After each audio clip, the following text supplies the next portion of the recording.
So I'm working on Fractured Star, and I'm at the very end of a diamond unit, and I've noticed that when putting on the outside, I call it sashing, but it's really the leading, and you have to go past several spots where you already had leading on there.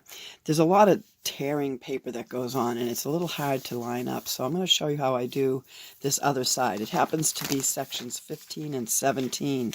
So here's section 17, and I have to trim it. And in order to fold that paper back, we've got all these stitches that have crossed over, and they're kind of a pain in the neck. So instead of folding the paper with the fabric and trying to pop them away, what I'm doing here is just pulling them away ahead of time like this.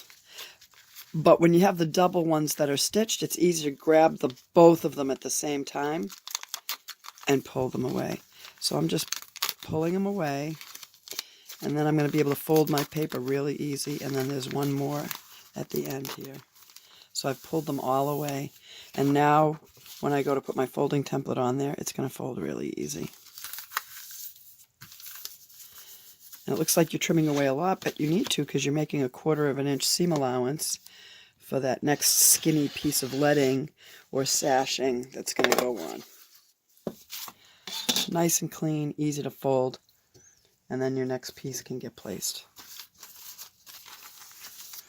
And on 15 and 17, you have to make sure that your leading piece goes past each end of your paper.